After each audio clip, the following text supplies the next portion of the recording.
ഇനി നമുക്ക് സ്ലിറ്റ് അടിക്കിടുന്ന എങ്ങനെയാണെന്ന് കാണിക്കാതെ നോക്കിയോളൂ. അപ്പോഴും നമ്മൾ സ്ലിറ്റ് അടിക്കുമ്പോൾ താഴത്തുനിന്ന് മേളിലോട്ട് വേണം അടിക്കാനായിട്ട്. അപ്പൊ ആദ്യം ഒന്നിങ്ങനെ ഒന്ന് മടക്കി കൊടുത്ത് പിന്നെ ഒരു മടക്കൂടെ, അങ്ങനെ 2 മടക്ക്.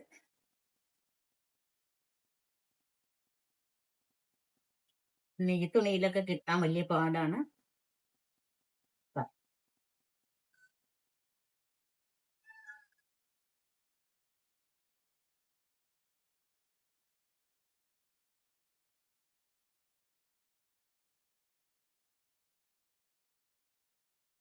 ഈ തുണിയിലൊക്കെ ഇച്ചിരി സ്ലിറ്റ് പിടിപ്പിക്കലൊക്കെ ഭയങ്കര ബുദ്ധിമുട്ടുള്ളൊരു കാര്യമാണ്. എല്ലാവർക്കും ബുദ്ധിമുട്ടുള്ള ഒരു കാര്യമാണ് സ്ലിറ്റ് അടിച്ചെടുക്കുക എന്ന്. കോട്ടൺ തുണിയിലൊക്കെ ആകുമ്പോൾ പെട്ടെന്ന് അടിച്ചെടുക്കാൻ പറ്റും. ഒരു അര ഇഞ്ച് കൂടെ കയറ്റി അങ്ങ് നിർത്തിക്കൊടുത്ത് എന്നിട്ട് കട്ട് ചെയ്യും. സ്ലിറ്റ് ഇനി അടുത്ത ഭാഗം എടുത്ത് അത് ഇതുപോലെ തന്നെ താഴത്തുനിന്ന് മേലേക്ക് മടക്കി കൊണ്ടുവരും.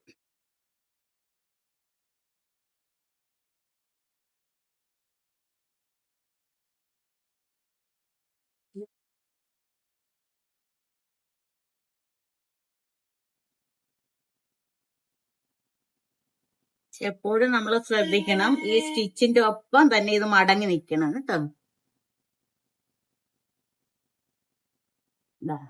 ഇങ്ങനെ ഒപ്പം മടങ്ങി നിൽക്കണം, അപ്പോഴേ ആ സ്ലിറ്റിന്റെ ഒരു ഭംഗി കിട്ടത്തുള്ളൂ കാണാൻ. കണ്ടോ, ഇങ്ങനെ ഒപ്പം മടങ്ങി നിൽക്കണം.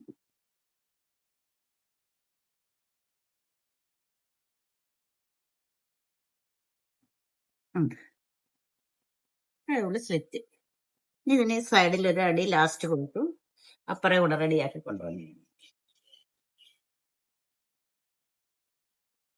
ഇപ്പത്തെ സൈഡ് എടുത്ത് നമ്മൾ താഴത്തുനിന്ന് മുകളിലേക്ക് സാധനം കണ്ട. ഇത് നമുക്ക് നൂല് കോർക്കാൻ എടുക്കുന്നത്. ഇപ്പൊ കണ്ണ് കണ്ടില്ലെങ്കിലും കുഴപ്പമൊന്നുമില്ല. പ്രായമുള്ളവർക്കൊക്കെ ഇങ്ങനെ അങ്ങോട്ട് കോർത്ത് കൊടുക്കുക. ഇതാ ഇങ്ങനെ അങ്ങോട്ട് വെച്ച് ഞാൻ നോക്കിയൊന്നുമല്ല കോർക്കുന്നത്, ചുമ്മാതെ അങ്ങ് വെച്ച് കൊടുക്കുക, വലിച്ചെടുക്കുക. ഉണ്ടോ, എല്ലാവർക്കും അത് എളുപ്പമായിട്ട് നൂല് കോർക്കാൻ പറ്റിയ ഒരു സാധനമാണ് കേട്ടോ.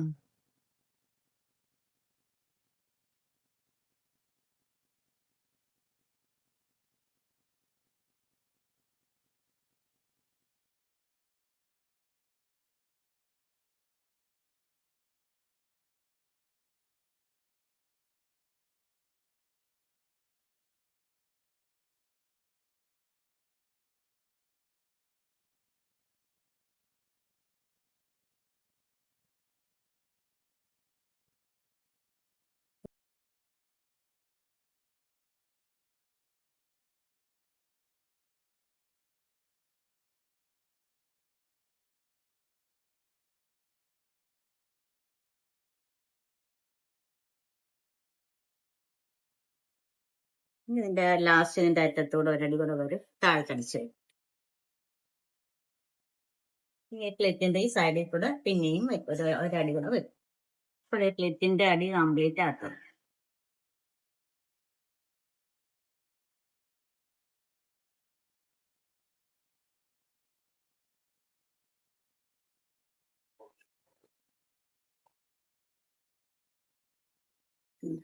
ഇങ്ങനെ കൂടെ അടിച്ചു കഴിയുമ്പോൾ സ്ലിറ്റിന്റെ അടി കംപ്ലീറ്റ്. ഓക്കെ.